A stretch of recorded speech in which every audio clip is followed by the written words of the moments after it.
Welcome, everyone, to the Wizard of Radical Self Respect. My name is Jared Mello. Welcome to everyone in the live chat here. We got Teresa, Tim, Miss Kim, Songbits. Songbits, we're sorry you missed us there in the members only live chat or live stream. Becoming a member gives you access to that. Hello there, Bethany. How are you? How are things with your friend? Hopefully, she's doing okay as she's fighting for her life there. Today, what we're going to do is we're going to go over the Brian Hitton video from yesterday where he talks about there's no sign of assault in the house. So that should be interesting because it contradicts what Ashley Banfield was saying, where there's blood on the inside of the door, just like there is on the front porch. So we'll see what is said about that. I'm curious myself.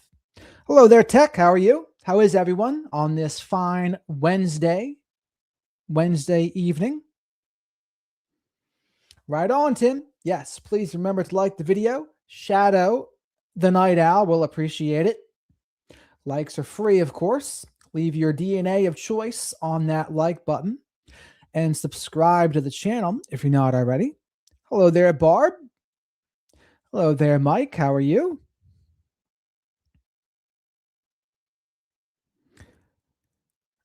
Anna Anoni. What kind of professional expertise are you talking about?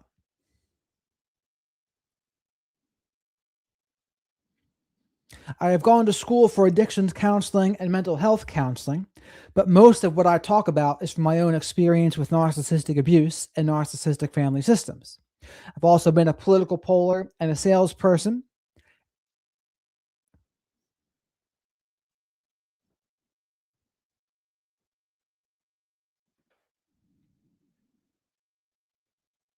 Hello there, Shorty. How are you?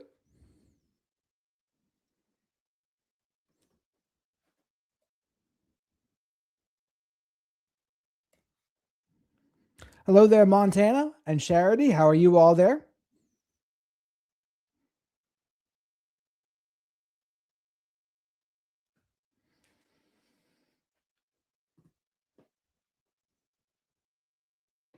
Christy, welcome.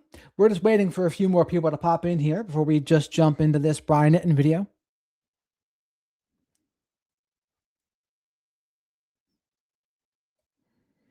And I've worked in drug and alcohol rehabs for teens. I've been a taxi driver before Uber and Lyft.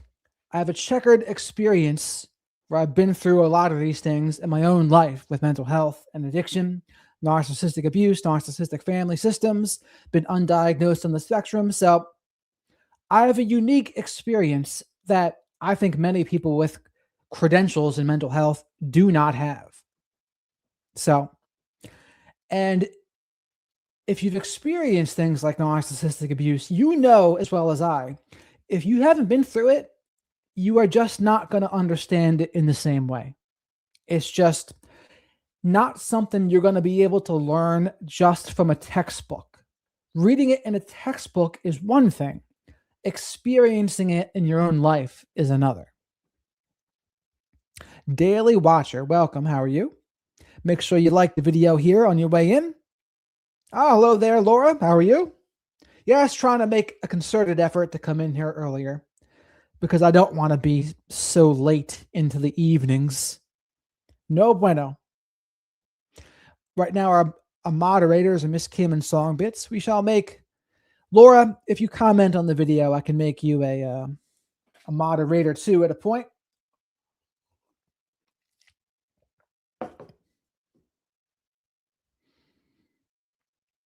Hello there, Andrew. That's right, Christy. You have a unique kind of experience when you do that kind of thing.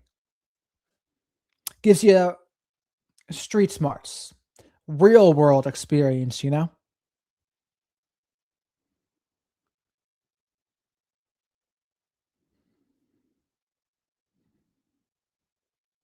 No, I was never diagnosed with that.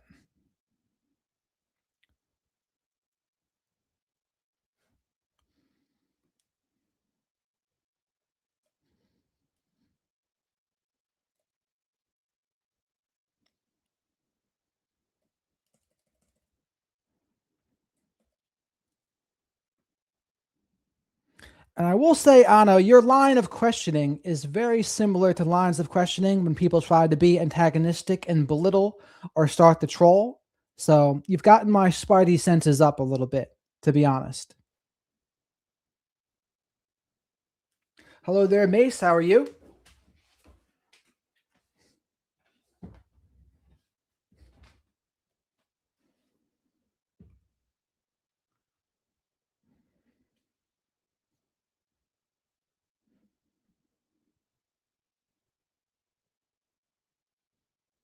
And that's usually how people do it, Reggie.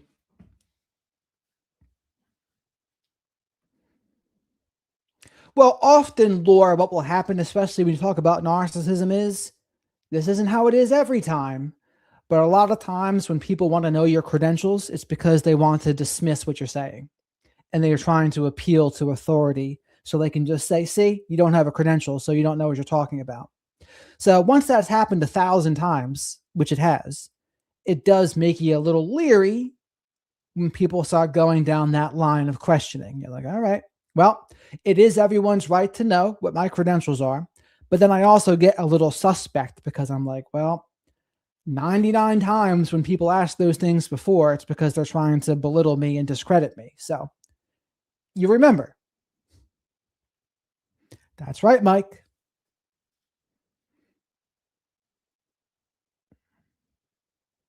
Montana, how are you? And that is an interesting experience, isn't Teresa? Yes, usually you would think so. I mean, she's not going anywhere, right? She can try to do a struggle, but that's about it. But we'll see. We'll see what Brian has to say about it here.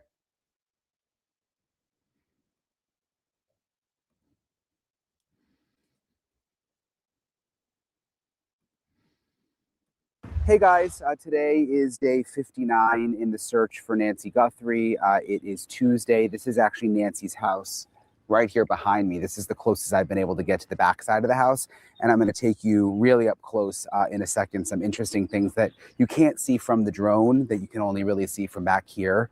I also wanted to let you know about some new information that I've confirmed with the source close to the investigation, that there were no signs of an assault inside Nancy's house. No signs of an assault. The house was mostly clean. And so, no signs of an assault, and the house was mostly clean. How do you square that with what Ashley Banfield's source was saying, that there was blood on the inside of the door in a similar pattern to what was on the front porch? It doesn't seem like what Brian just said and Ashley's source had said can be true at the same time. But what do you think? the way it was described to me is that some rooms were actually immaculate. But the headline is that there were no signs of an assault inside. Remember, obviously there was blood that was seen on the front sort of steps area, front area right in front of her front door. That's where we saw the blood. And there's been a lot of questions about, well, what did it look like inside? And apparently it didn't look like much at all. It looked relatively normal. No signs of an assault, which would explain when Savannah did her interview, why she was saying that when Annie, her sister, and her brother-in-law Tommaso first showed up here to the house, they didn't understand what was going on. The back doors were propped open, but they initially thought that perhaps there was some kind of medical episode, that an ambulance had come, and maybe they took Nancy out the back.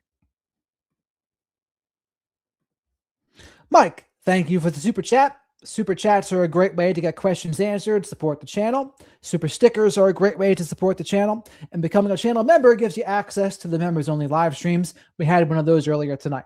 So, Mike, thank you for this super chat. Has anyone brought up Savannah's husband lately?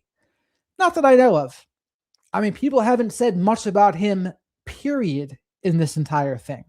Now, I know he was a bit of a Clinton fixer, and I know one of the companies he worked for was mentioned in the Epstein files. Is that related to this case? I don't know.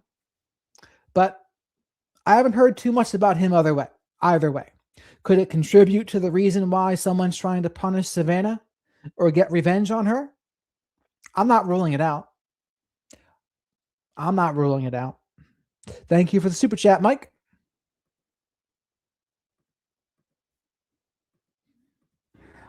But this would all kind of line up with what Savannah said, this reporting that I have now, that there were no signs of an assault inside the house. I'm going to flip my camera around now because I want to show you what it's like kind of up closer to the backyard. All right, I'm going to walk up closer here. And yes, I have permission to be back here, just so you guys. Mike, thank you for the super chat again. Might have to revisit Savannah's husband.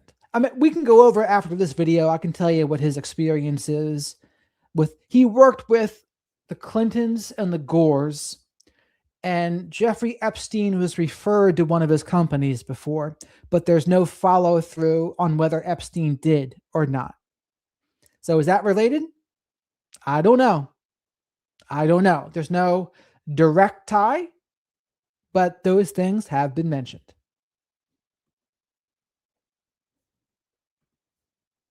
And thank you for the super chat. You guys know I've kind of gotten to know a lot of the neighbors. So, and I'm not going to go. You see, there's these private property signs. So I'm obviously not going to cross onto Nancy's property, and I want to be respectful in that way. But this is, again, it's just kind of surreal to be back here because this is the closest that, I mean, I've only seen it from the drone video, but this is the closest I've been able to get to Nancy's backyard. Wow, this is the first time I've ever seen this angle. Pool. Wow. Miss Kim, thank you very much for the super chat here. Please support the channel, she says, and I concur. You can support the channel by liking the video. Likes are free. Likes help me to pay for Shadow the Night Owl Here's Hootie Snacks. Super chats, super stickers, and becoming a channel member also helps in the same way. So thank you very much, Miss Kim. She's a good mod on the channel here. Obviously her pool area here. You can see that these cameras were put up, which we saw in the drone. These cameras, I believe, are new since, remember we saw people come and put cameras up after everything went down.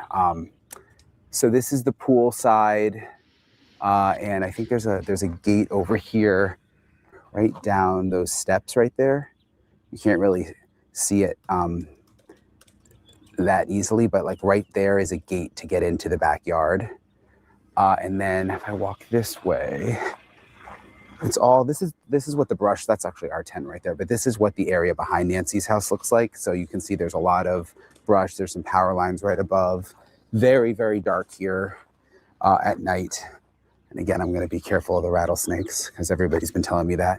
But yeah, let me come around the side here. A lot of cactuses out here.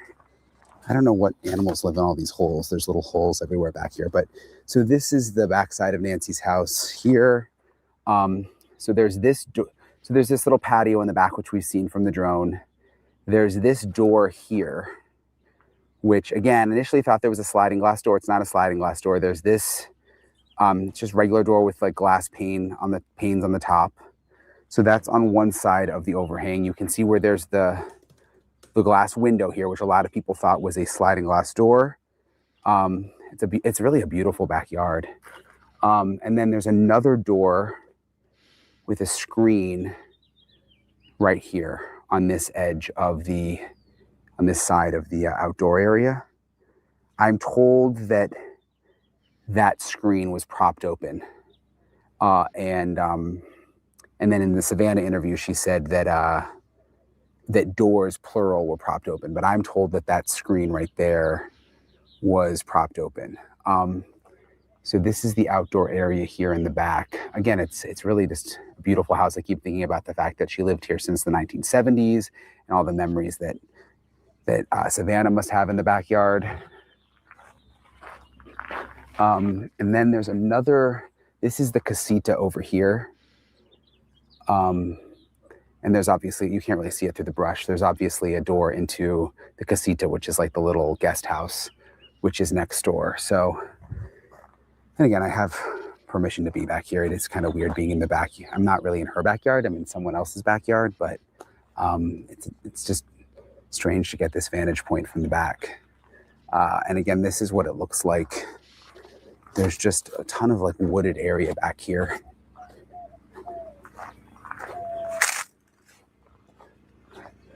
that you can walk through. There's like little trails. It's not like in Florida where there's swamp or there's forest. It's really thick. It's hard to get through. I mean, you can walk around back here. You will see a ton of cactuses, and you could stick yourself. I mean, everything has thorns out here. But it technically is, walkable. And they did put these no trespassing signs up all around the house. So again, I'm not going to get too close. But even from this distance, you can see quite a bit the side of the house here. And that's what it looks like. I want to talk to Kurt Dabb, who is a former detective with the Pima County Sheriff's Office. He was there for decades. He came and met me out here a little while ago. I wanted to ask him about some of my new reporting about how there's no signs of an assault inside the house. And then also he had something really interesting to say about something he spotted in our drone video that detectives were doing that I've never heard anyone talk about before, that I don't think anybody else spotted. So I want to play for you guys my conversation with Kurt. The first thing I want to ask you about, Kurt, is this new reporting we have that, according to a source close to the investigation, there was no sign of an assault inside the house. I mean, we know there was blood on the outside, but inside. And so, yeah, if no sign of assault on the inside, that means what? No blood on the inside. That means nothing's turned over, nothing's messy, no signs of a fight or wrestling, no nothing. So whatever they did, they must have apprehended her pretty quickly. And even maybe if they hit her in the home, maybe she didn't start bleeding until the front step. But I don't know, chat. What do you think about that? Is it surprising? Not surprising? What do you think? That the house was clean, some of the rooms were immaculate, but there were no visible signs inside. What does that mean to you? Well, I had heard that information early on from some of the deputies that had responded, that there didn't appear to be, the house wasn't in shambles. Again, I think what that says to me is these individuals felt comfortable being there. They were there for one thing and one thing only, it appears, and that was to take Nancy. Nothing else was disturbed, as far as we know, on the outside. Why do you think we would see the blood in the front of the house, but nothing inside? Well, one of the things... it does make you question, who is Ashley's source? And why would they say to Ashley, yes, there's blood on the inside of the door or inside of the home if there's not? Makes me skeptical. It's like, what the heck's going on here? Things that, could happen, and I'm basing this on my training and experience. I don't know if this is the way things transpired, but it's one of the ways. If she was still ambulatory and being guided out of the house, whether or not she was bound, her hands or her mouth or anything, she could have put up a little bit of struggle at the door, knowing that, man, if I get out of here, this is the last chance that I have to put up some type of resistance. So I think that may be what happened. And, she might have got hit in the nose or the head, maybe with a fist or a weapon or an implement of some sort, because the blood spatter pattern that was in front of the door, it just looked like bleeding from a head wound or a nose wound, where the drips appeared to be just straight down and there was no direction of travel or direction of spatter or anything. It was just straight down. When you go into a house as an investigator and it looks clean, I mean, someone's missing, but there's not, an area that's obvious, like, oh, something went down right here, there's a pool of blood, or, oh, there's all sorts of stuff thrown on the ground here. If it just looks clean, what do you do? Well, you do a very good canvas of the scene. You're going to protect everything that you can. You're going to have the forensic...